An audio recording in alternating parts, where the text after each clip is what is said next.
Thank you for joining us for this week's message at Crosswind Church.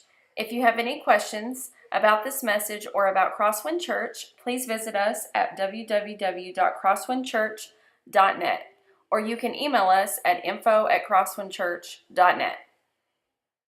Happy Mother's Day. For those that are joining us, we are right in the middle of a series called Pack Your Bags, which is all about transitions. It's all about moving from one place where we are to what is next. Colton and Hannah are getting ready to do that. And in the second service, we're going to honor some of our graduates that are, in fact, doing that. I think that's super important for us to kind of talk about. As moms, you all are preparing to see some of your children walk out the door, whether you're applauding that or whether you're a little bit terrified that is maybe up for debate. It seems like yesterday, one thing I wanted you to know about our graduates, we're going to talk about in the second service. I was thinking about this week. The graduates that we'll talk about in the second service, the kids that are going to graduate from high school in just a little while, they were born in the year 2000. Yeah, that was my thought too. And I'm thinking, what were we doing in the year 2000 besides thankful that the world didn't explode because of Y2K kind of stuff. I don't know what we were doing in the year 2000, but for those of you, if we could go and talk to moms, I think one of the things that moms would say is, yes, my child's getting ready to graduate, but it seems just like yesterday that we were packing our bags and preparing to go to the hospital for them to be born. I know for Jody and I, it seems like just yesterday that we were packing bags, preparing for Emma and for Abby to be born. We were wondering if we had all the right stuff in that bag, clothes and toiletries and whatever that may be. It was the first time to kind of experience that. If you've ever had to pack that bag to the hospital, maybe you understand exactly what that looks like. There's one thing, however, that we didn't pack at least enough of in the bag as parents. I don't know that any of the moms or dads that are here packed enough in that bag when you went to the hospital to give birth, and that was money.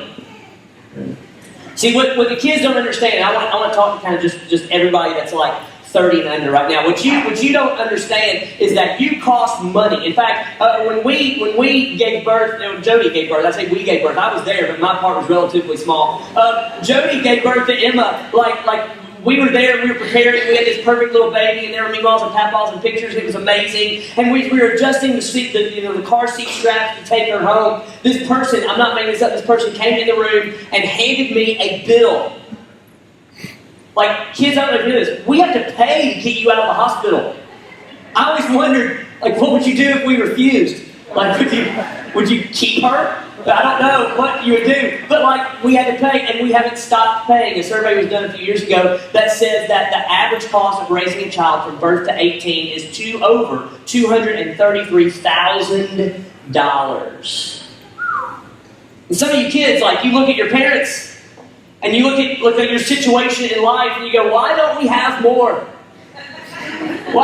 Why don't we have a bigger house, or live in a better neighborhood? Or why don't we have nicer cars or nice things, or have a vacation home or tour Europe? And the reason is because we could have done those things, but instead we had you.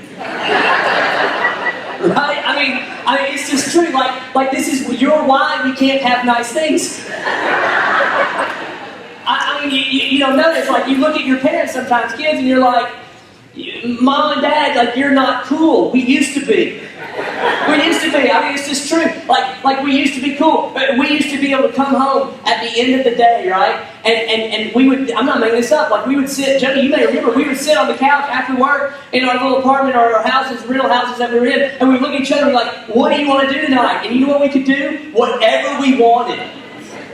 We had season passes to Six Flags before we had kids. We just go, just because we wanted to, right? We could go to eat, we could go see a movie, we could do whatever it is we wanted to do, and then we had kids, and we just gave all that up, right? It's just we don't do that anymore, right?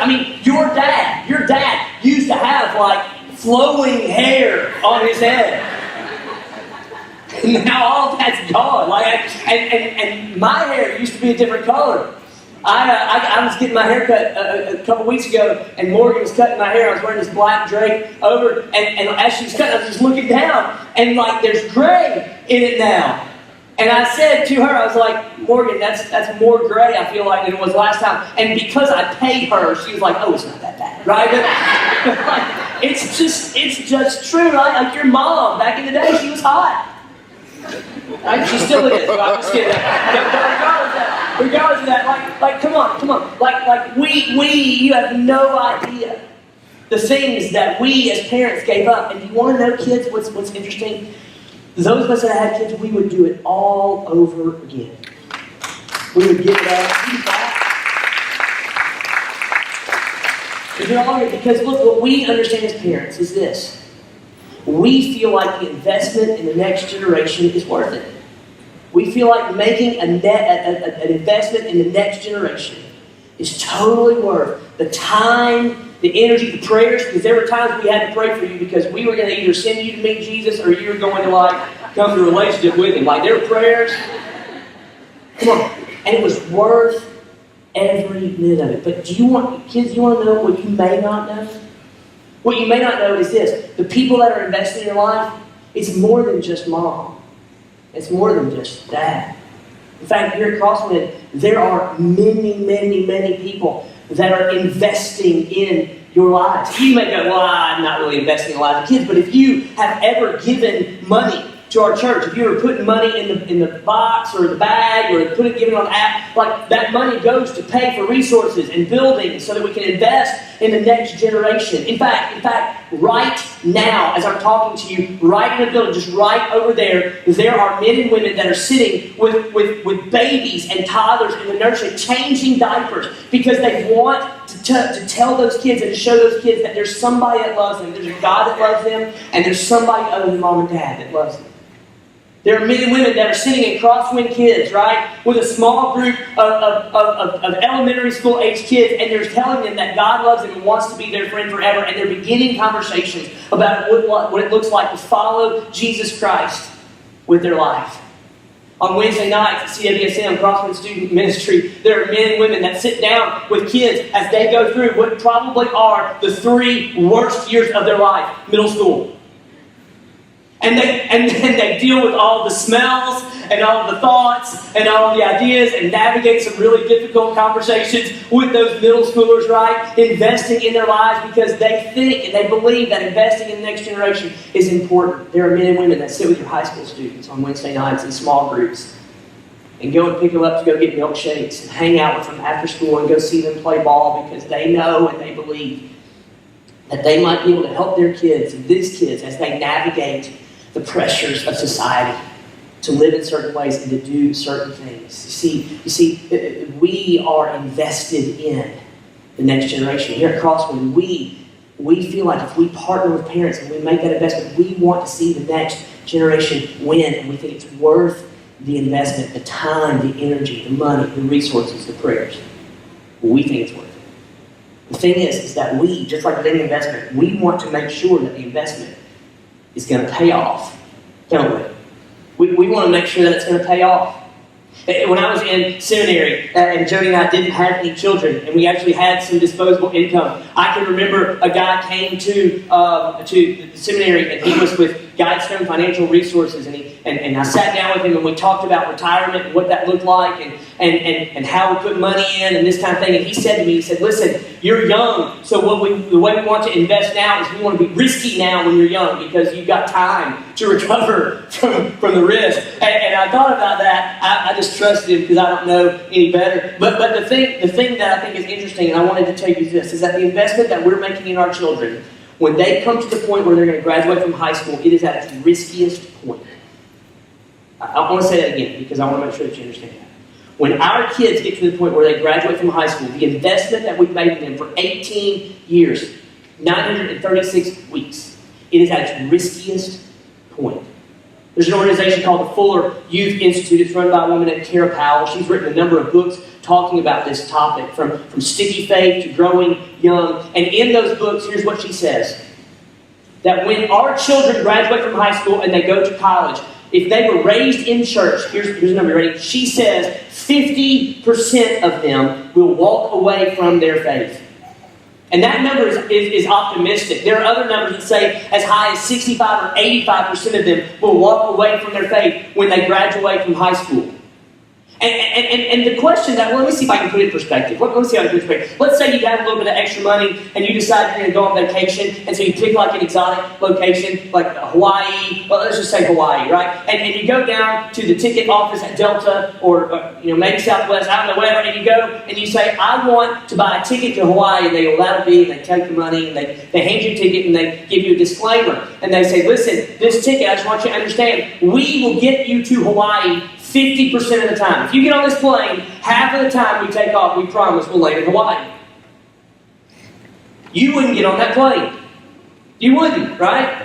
And yet those are the odds that accompany the investment that we make in our children and our teenagers as they approach high school graduation and move into college life. And so here's the question I want to ask mom and dad, Mother's Day. Are you cool with that number? 50-50? Be cool with it? I have 2 kids. That means if the statistics hold true in my family, one of them will walk away from their faith when they graduate from high school. Are we cool with that? How about this? Crosswind kids volunteers that actually believe that wiping snotty noses is legit, right? It's cool. That's what we do. Listen, you cool with that number? That half of the kids in your small group will walk away from the faith when they graduate from high school? How about this? Those of you that are in our Crosswind student ministry and you sit through middle school small group or high school small group, are you cool with that number? See, here's the thing. I'm not. And I know that if we were just kind of have a conversation with each other, you wouldn't be okay with that either. And so the question has to be asked. How do we do it better? How do we make sure that our investment in the next generation matters? How can we make sure that it pays off? How can we make sure that it works? So I have some ideas we're going to talk about them today, and we're going to talk about them by using a passage of Scripture that was written by a guy named Paul to another guy named Timothy. Let me tell you a little bit about Paul and Timothy. So Paul traveled all over the ancient Near East, the Mediterranean Rim, planting churches, starting little gatherings of believers that would worship Jesus together. And in doing that, he would meet lots of cool people, had lots of cool people that came to faith. And on one of his kind of traveling journeys, he met a young boy named Timothy. And he shared the gospel of Jesus with him, and Timothy came to know the Lord. Timothy had some very strong female role models in his life. His mother and his grandmother were involved in all of that process. Both of them were believers. And Paul takes Timothy and for a period of time says, I want you to just kind of do life with me. I want you to just kind of go around with me. We'll plant churches together. You can be on my team. And we might kind of say that Paul was Timothy's first small group leader. Right? I'm going to show you how to do life. And along the way, Paul plants a church, and the church starts to experience some trouble. And so he looks at Timothy and he says, now it's time, Tim. I'm going to leave you here. And you're going to battle some false doctrine that's being taught, some false teachings. You're going to try to set up a structure in this church that's here, that's kind of struggling a little bit. And you're going to try to help lead the people to where it is that they are supposed to go.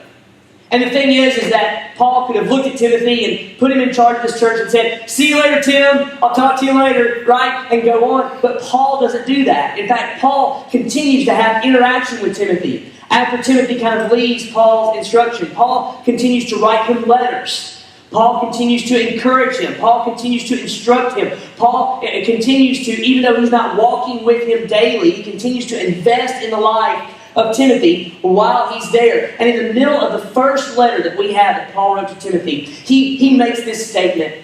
And it's a verse that, to be honest with you, young people love to quote always. This is one of the verses that young people love. When I was younger, I loved to quote it as well. If you have your Bible, we're going to be in 1 Timothy chapter 4. We're just going to read one verse today. It's going to be on the screen there. You can follow along with it, and we'll break it up into certain parts. Here's the way that Paul starts this section to Timothy. In chapter 4, verse 12, Paul says this, don't let anyone look down on you because you're young.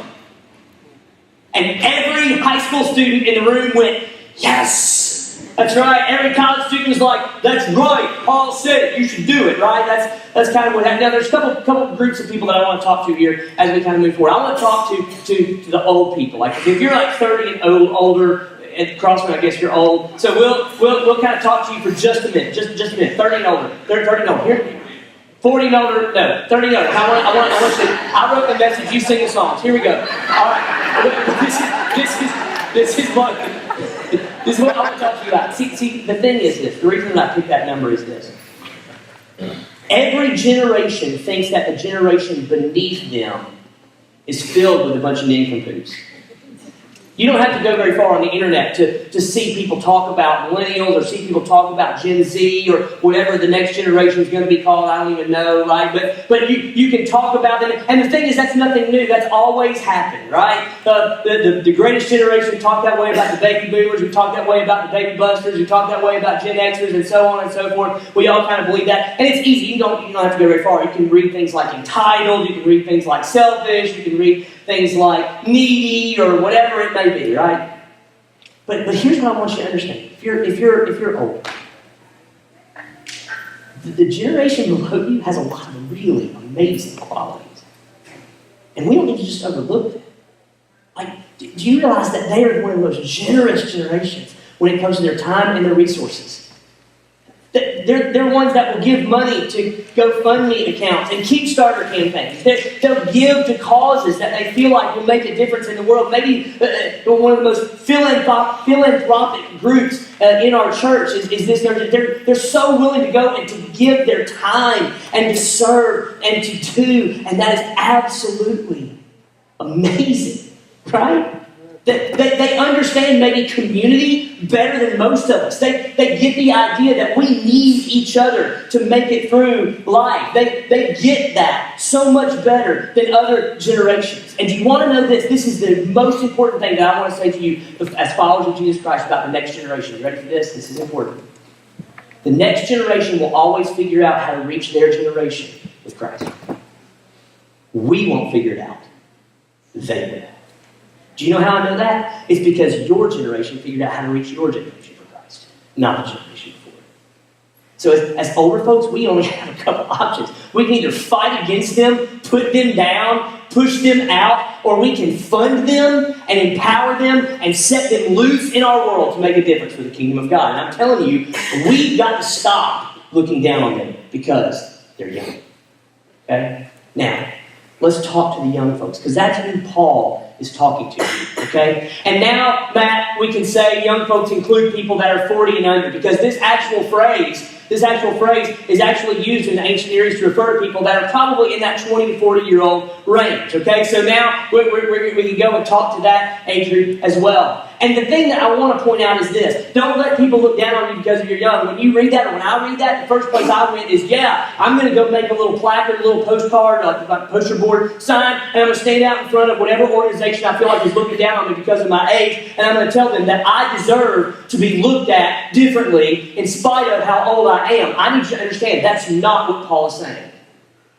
He's not saying that just because you're young, you deserve it. In fact, the phrase that he uses here when he says, don't let anyone, really could be translated, don't give anyone a reason. And context is going to, I put the wrong emphasis on the wrong syllable. Context is going to show us that that's exactly what it is that he's talking about. What he's trying to get you to understand is that you need to live in such a way that your age becomes a non-issue. You need to stop giving people reasons to look down on you for whatever reason that may be. Think about this one. One of the things that you can just kind of look around on in society and see is that when it comes to kids that go to college, we assume that they're going to mess up. Right? In fact, we can read article after article after article that says, hey, it's not just a time to make mistakes. I think it is a time to make mistakes. It's a time where you can go just be utterly foolish. It's a time where you can just go be stupid, right? Make dumb mistakes, right? That's kind of what has become accepted. In fact, we could go and talk to people that you know who say, I just assume that my child is going to be sexually irresponsible in college. I assume that they're going to binge drink in college. I assume that they're going to probably get in trouble at some point with the law in college. And here's the biggie, I assume that they're going to give up their faith at some point in college. It's expected. In fact, come on. How many times have you heard the story? I grew up in church, but then I went to college, right? Yeah. You don't have to go very far to hear that type of story. The thing is, college students, high school students, just because that's what is expected of you, that doesn't mean that that's what you should do. Paul says we should stop giving them a reason to look down on us because of our age. We should stop giving them reasons to not give us influence, to not empower us, because we're acting we're not just making mistakes, we're acting foolishly. You understand? I'll give you an example. I can remember having some conversations really in the last month about this, and I found out that there's a practice. I thought it was just here, and then I started calling people back in my hometown, and they said, no, it's there too. And this practice is this. We're going to get a 12-pack of beer and put it in a pickup truck or a car, and then we're all, including the driver, we're just going to drive back roads, and we're just going to drink this 12-pack of beer.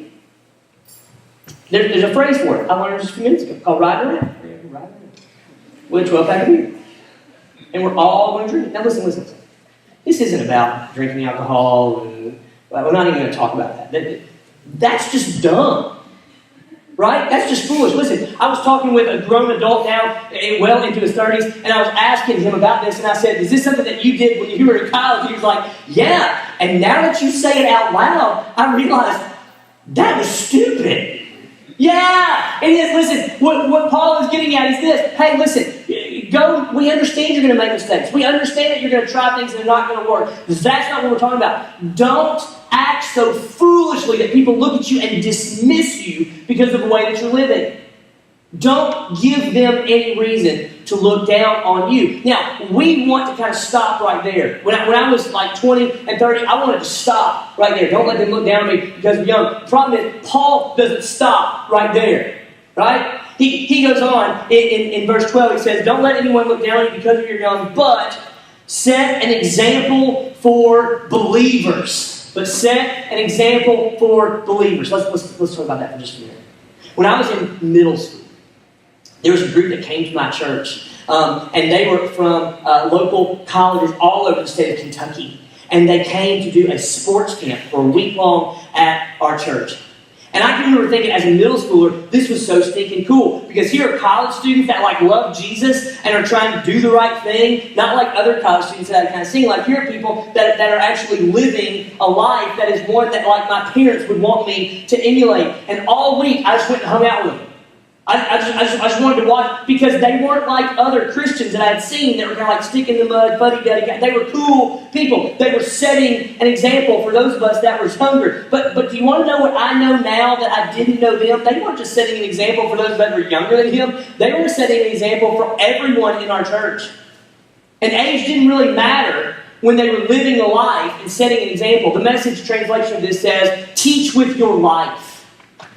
It means that anyone can get up and tell you what the Bible says, but when I actually surrender to do what it says, now I'm teaching you with my life. That's why Paul could look at Timothy and say, imitate me.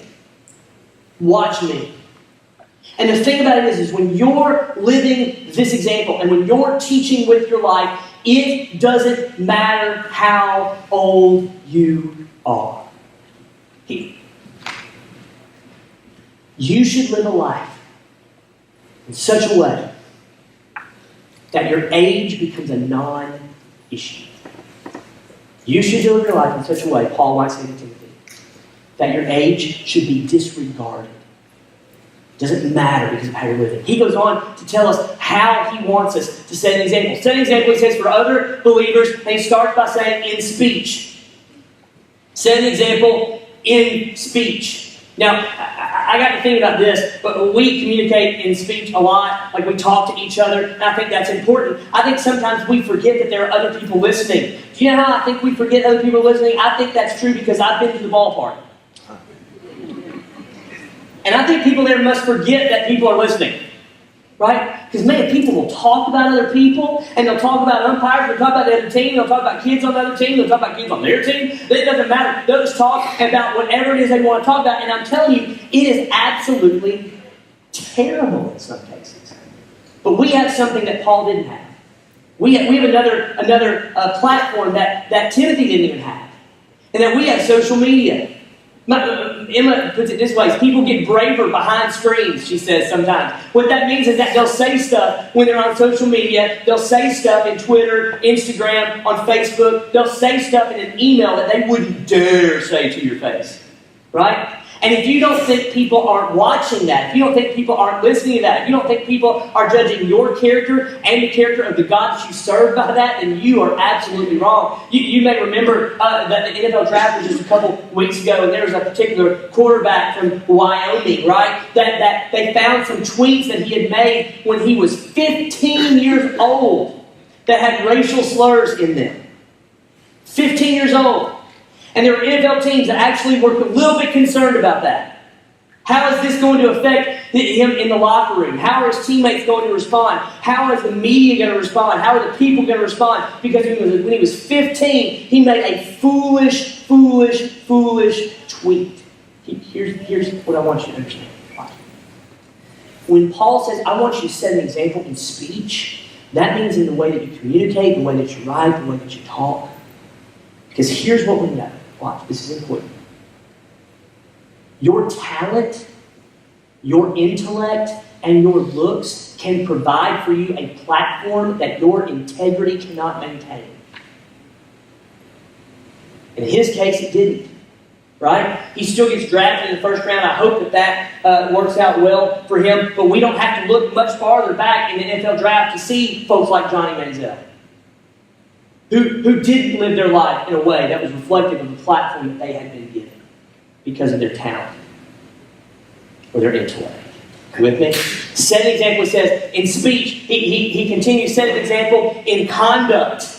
Set an example in conduct. Set an example in the way that you live your life. What this means is that maybe we should watch where it is that we're living our life and where it is that we're going. Last week or 2 weeks ago now, our leadership here at the church, our board of elders, our staff, and our security team leaders sat in a training on security and safety in the church.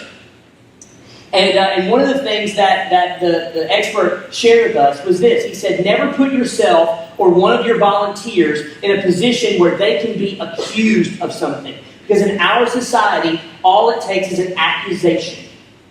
Right? It doesn't take you being guilty. It just takes an accusation. And I think to myself, how careful are we in our everyday living life with regard to that?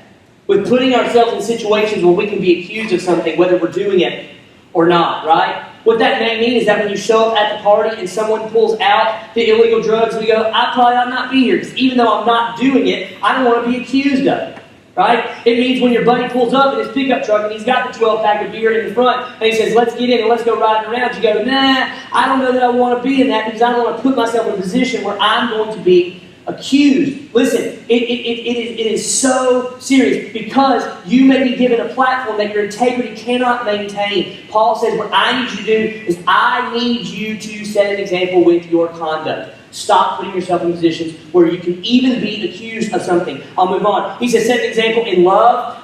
One thing I want to say about this is this is not just love those that love you. Jesus would actually say that love your enemies and pray for those that persecute you. It means love those that don't love you. I wonder how well we're doing at that and setting an example in that. Set an example in faith. He says next, what that means is that my faith is in what is to come, not what is. That means that I can have joy and peace and hope in spite of the fact that my current circumstances aren't good. So are you a fretter? Are you a worrier? Are you filled with anxiety? Guilty? Right? Are you setting an example then in faith that God is going to do what it is He said He was going to do? And then last but not least, He says, and in purity.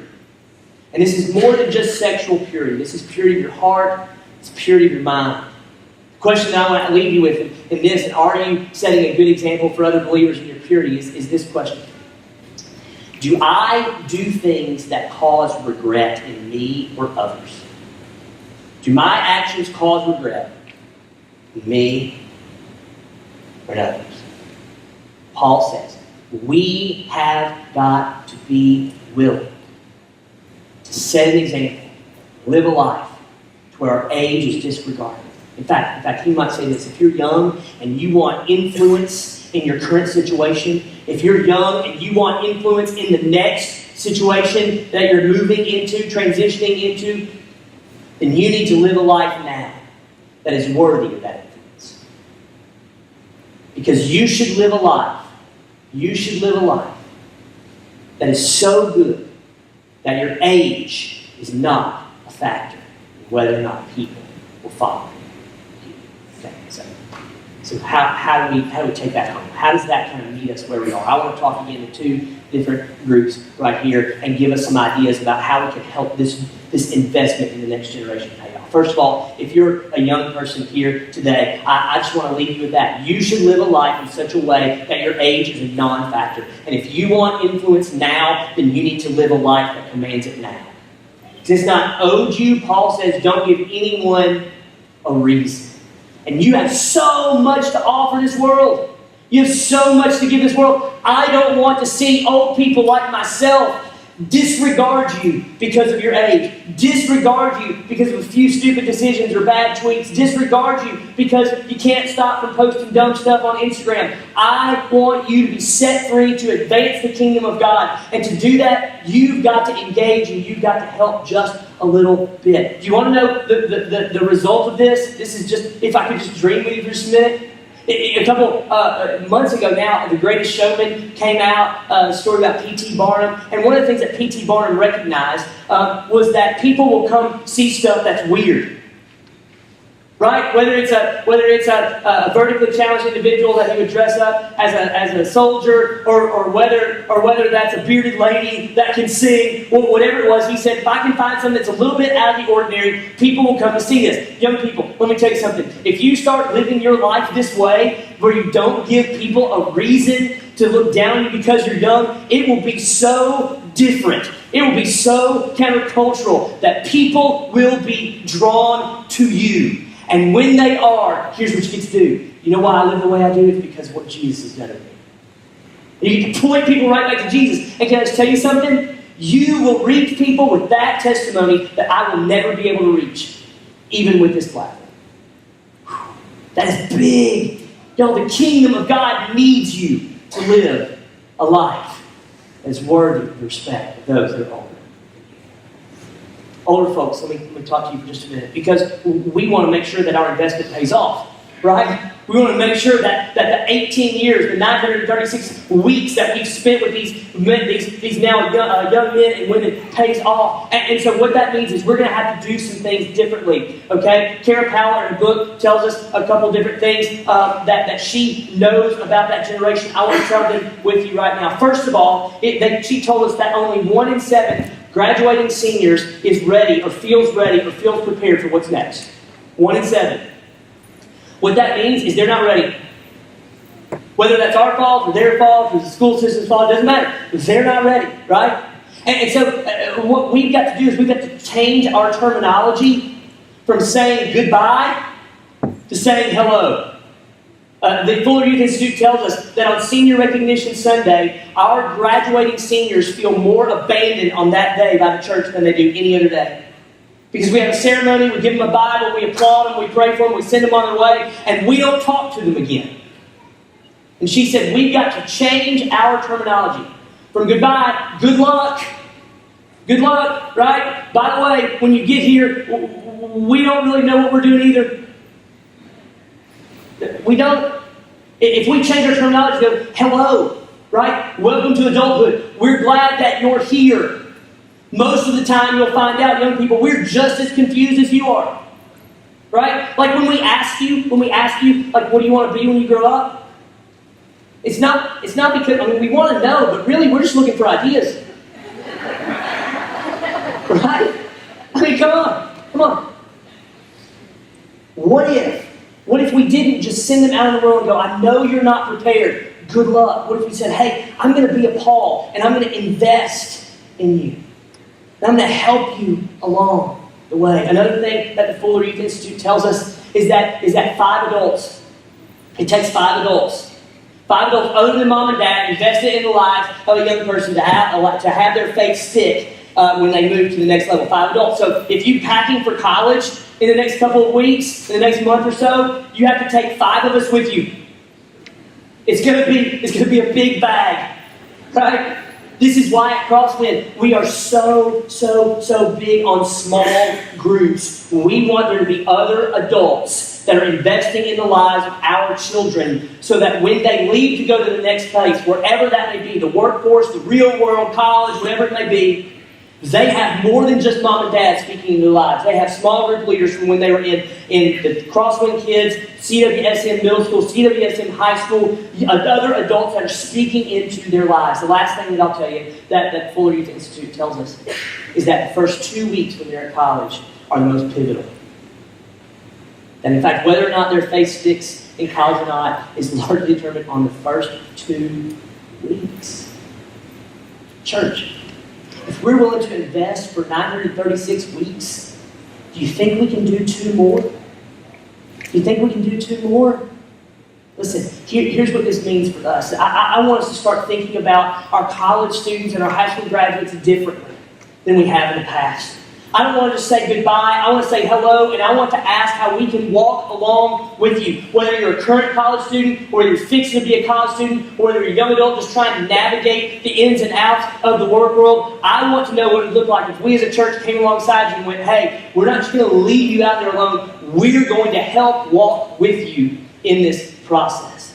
And so maybe you're here today and you want to invest in a college student. You want to invest in a high school graduate. Somebody's getting ready to graduate. I would love to pair you up with them. This is my email address, jeremy@crosswindchurch.net. Email me, and in the subject line, put, I want to connect with a college student. And I'll pair you up. And then I'll give you some creative ideas of things you can do. How about this? What if you just gave them a call during their first 2 weeks of college? Or the first 2 weeks of the semester? You'll have to text them first because they won't answer their phone. But if you text them first, then they'll answer possibly, okay? What if you sent them a card with $20 in it and said, hey man, go grab some Mexican food at Lowe's Portals. Go do it. We love you, right? Here's a Bible verse for you to think about. What if you just ordered a pizza and had it sent to their house or their dorm room? Don't tell them. Just send it. Right? And they'll open the door and there's somebody there with a pizza. They're like, we didn't order a pizza. Like, yeah, that some person named Jody sent you a pizza and gave you this Philippians. You want me to say Philippians 4:13 to you? I don't get it. But you'll get it. You'll get it. And look, if the college student you're connecting with doesn't eat pizza, someone in their dorm will. Right? It will not go uneaten. Right? Pay for the pizza. Don't just send it and ask them to pay for it. You pay for it. Right? Come on. What if you just sent them an encouraging note? Hey, I'm praying for you. Hey, we love you. Hey, we haven't forgotten. Hey, what can I do for you? Hey, do you need to do laundry? Come over to the house and do laundry. Right? Because we don't want you to think you're having to do this all alone. Another way that you can get involved is maybe college students are, I don't know, I don't want to connect. But you can start investing in the next generation now. And you want to plug in CWSM, you want to plug in Crosswind Kids. Here are 2 other email addresses you need to know. Courtney@crosswindchurch.net is our children's minister. She does an amazing job. She would love to talk with you after a background check about how you can get involved with our children over in Crosswind Kids and start investing in the next generation. Hunter@crosswindchurch.net is our student pastor here. He also will require a background check, but then he would love to talk with you about how you can plug in and invest in the next generation. Because we at Crosswind Church know that if it takes 5 adults for an investment to pay off, it's going to take all of us. It's going to take all of us. And we want to make sure that the next generation wins. So here's the question I want to ask of you. How are you investing in the next generation? How are you making it possible for them to succeed in the next stage of life? Because Crosswind Kids volunteers, CWSM volunteers, you as a church, you don't want to see an investment go bad because you didn't give 2 more weeks. My grandpa was a Navy retiree, and and then worked at the commissary at Fort Campbell for forever. And he started investing in retirement kind of late in life. It got to be where every time I would go to see my grandpa, that's all he wanted to talk about was his 401k. And he would sit down and be like, "You know what 401k is right now?" And he'd rattle off some number, and I'm like, "Grandpa, I don't really care, but I'm thankful for you guys." And then the economy took a downturn, I remember, and there was a period of time where he lost a significant amount of money. Like money was zeros on the end of it from his investments. I can remember him talking to me about it. He was so frustrated because there was nothing he could do. There was no guarantee that his investment would come back or that his investment would be worth anything, even the money that he put into it. And he was frustrated because he didn't think there was anything that he could do. Church, I want you to understand something. There are things we can do to make sure that our investment pays off in the next generation. Are you willing to make that investment? Let me pray for you. God, I thank you so much just for the opportunity you've given us to speak into the lives of young people in our community and in our church. I thank you that you've given us opportunity and ways to do it. Now, God, I pray that we would step forward and help the next generation as they transition to what is next. And as they're packing their bag with faith and love and purity and good conduct, I pray that they would be reminded that they should live a life that is so reflective of you that their age has become a non-issue. But for those of us that have already been there, we don't know everything and we don't have every answer. God, would you just inspire us to go and invest in the next generation so that they can be all that you have desired for them to be, so their faith might stick through this next transition, so that your kingdom might be advanced as you work through them. God, we love you. We need your help as we do these things. We pray all of it in the name of Jesus Christ, our Lord and Savior. Amen. Thank you guys for coming. I'll see you next week, part 3. Happy Mother's Day.